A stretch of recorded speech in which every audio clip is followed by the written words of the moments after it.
Você fica agora com a novela das 9 e tenham todos uma boa noite. Uma boa noite pra você.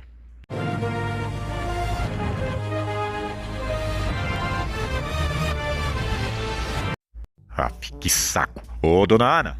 Pois não, chefe? Dona Ana, eu falei pra você desligar os ar-condicionados quando tiver faltando 15 minutos pra acabar o jornal. Ô, chefe, não deu. É porque eu tive que dar suporte ao pessoal da redação. Eles estão com a impressora lá que tá dando problema. Eu tive que ajudar eles lá. Não, dona Ana. Não quero saber de desculpa. Tinha que ter desligado. Mas, chefe, é sério. Eu tive que dar suporte. Não, dona Ana. Para de dar desculpa. Como é que foi a nossa audiência? A audiência foi péssima, chefe. Tá só caindo. Foi pior do que ontem. Pior do que ontem. Ô, chefe, eu já falei pro senhor tantas vezes. Eu tenho que parar de ficar mentindo na TV, chefe. Mas, dona Ana, a nossa emissora tem uma dívida enorme com o governo. A gente não tem dinheiro para pagar essa dívida. O único jeito da gente sobreviver é derrubando o Bolsonaro. E a gente só tem até outubro desse ano para pagar essa dívida. Ô, chefe, eu fico tão triste de ver o senhor assim.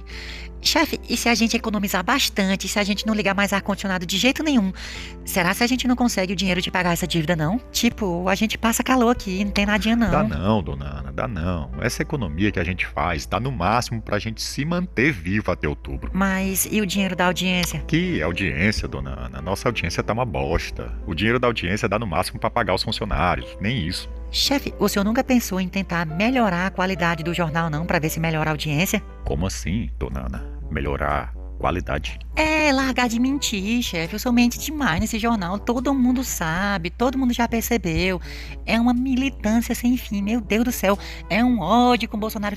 Fica muito escancarado, chefe. Eu penso que se o senhor falasse a verdade, se o senhor fosse um jornal imparcial, se o senhor falasse tudo que o governo Bolsonaro tá fazendo, em vez de ficar culpando o Bolsonaro por coisas que nem é culpa dele, aí eu acho, chefe, que dava pra melhorar a audiência. Mas, dona Ana, se for pra eu ficar falando a verdade no jornal, eu ia ter que toda hora ficar falando bem do governo Bolsonaro. Porque senão eu ia ter que falar que Bolsonaro entregou mais de 1 milhão de moradias, que Bolsonaro acabou com a corrupção no Detran, que Bolsonaro aumentou o tempo de validade da carteira para 10 anos, que o capital estrangeiro na bolsa bateu recorde, que o Brasil bateu recorde de exportação de carne bovina. Eu sei, chefe, eu sei que é muita coisa. O orçamento para educação aumentou para 145 bilhões, teve o marco de garantias que facilitou o acesso ao crédito, teve o marco das ferrovias, teve o marco do agro, marco do saneamento, os homicídios caíram mais de 20%. Não, e assalto a banco, meu Deus do céu, no meu Tocantins toda semana tinha uma cidadezinha com a agência estourada. Depois que o Bolsonaro entrou, acabou. Acabou o negócio de invasão de terra, acabou a farra do MST, acabou a farra da Lei Rouanet. Eu sei, realmente é muita coisa, dona Ana. Teve a pavimentação de boa parte da Transamazônica, teve a entrega da transposição do Rio São Francisco, teve a construção da Avenida Portuária, teve imposto zero para importação de medicamento contra o câncer, teve redução de imposto para incentivar a produção de energia limpa, teve redução de imposto de exportação de produtos eletrônicos, teve redução de imposto de arma de fogo, facilitação do processo de aquisição de arma de fogo. Não, e sem contar que ele fez tudo isso durante uma pandemia. Então foi muita coisa, dona Ana. Não dá pra gente ficar falando aqui, muito menos no jornal. Teve o perdão de 92% da dívida do FIES, né? Que é bom lembrar. Chefe, e se ele perdoasse a dívida da emissora? Como é que é? Perdoar nossa dívida? Tá louca, dona Ana. Nunca que o Bolsonaro vai perdoar nossa dívida. O Bolsonaro não mexe com gente errada igual nós, não. Uma coisa é ele perdoar a dívida de estudante, que não tem condição de pagar as dívidas, tá certo. Agora ele perdoar a dívida de uma empresa de oposição igual a nossa? Chefe, então, pelo menos, o senhor devia fazer um jornalismo mais honesto. Ó, esses dias a minha filha chegou em mim, ela é esquerdista doente, e falou: mamãe, eu tô desconfiando que aquela emissora tá enganando a gente no jornal. Aí eu perguntei por quê, Jaqueline, e ela foi e me mostrou um vídeo. E que vídeo é esse? Ah, é um vídeo de uma matéria do jornal dessa emissora falando que lá nos Estados Unidos as coisas dispararam de preço e que os especialistas atribuem essa alta de preço às consequências da pandemia. E tipo assim, quando é aqui no Brasil as coisas são culpa do Bolsonaro, quando é nos Estados Unidos é consequência da pandemia. A minha filha foi e falou pra mim: como assim, mamãe? Esse jornal só pode estar mentindo pra gente.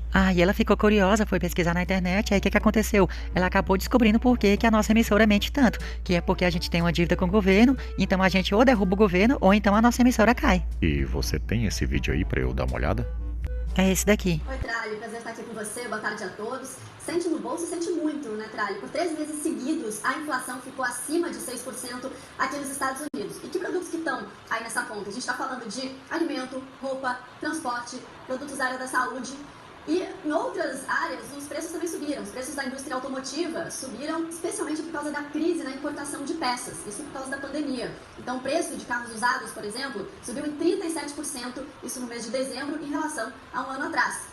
No setor de energia, o aumento dos preços foi de 29%, sendo que o que mais subiu foi a gasolina, 49,6%, um aumento aí de quase 50% na gasolina em relação a dezembro de 2020. Os economistas atribuem boa parte dessa alta da inflação justamente às consequências da pandemia. Falta de trabalhadores, né, em setores que são fundamentais para o serviço, também crise na cadeia de abastecimento, que leva à falta de produtos.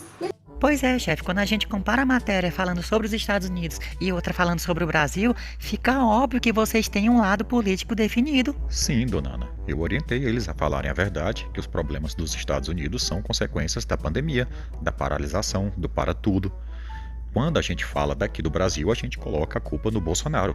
Todo mundo tá cansado de saber que Bolsonaro não tem culpa de nada. Isso tudo é culpa do Fique em Casa. Bolsonaro foi contra isso desde o começo. Só que não importa, a gente tem que colocar a culpa nele, porque a gente tem que derrubar o Bolsonaro, dona Ana. Se a gente não derrubar o Bolsonaro, a gente tem que pagar a dívida. Como a gente não tem o dinheiro para pagar a dívida, a gente cai, dona Ana. Não é difícil de entender. Não, mas o que é difícil de entender mesmo, chefe, é por que o senhor insiste nessa ideia maluca de tentar derrubar o Bolsonaro. O senhor não tá vendo que o senhor não vai conseguir desse jeito mentindo. Chefe, quem é que não sabe que o senhor tá mentindo, chefe? Pelo amor de Deus. Larga de mentir, chefe. Tenta falar a verdade. Tenta recuperar a credibilidade que o jornal tinha anos atrás. Pelo amor de Deus, esse jornal virou uma piada, chefe. Gente, é tão simples. Fala a verdade, recupera a audiência. Com o dinheiro da audiência você paga a dívida. É muito simples, não é difícil de entender. Eu não vou falar a verdade, dona Ana. Não vou! Chefe, só me diz por que o senhor não fala a verdade. Porque eu não quero! Vai, bonzão, vai. Tu vai falir pra largar de ser idiota.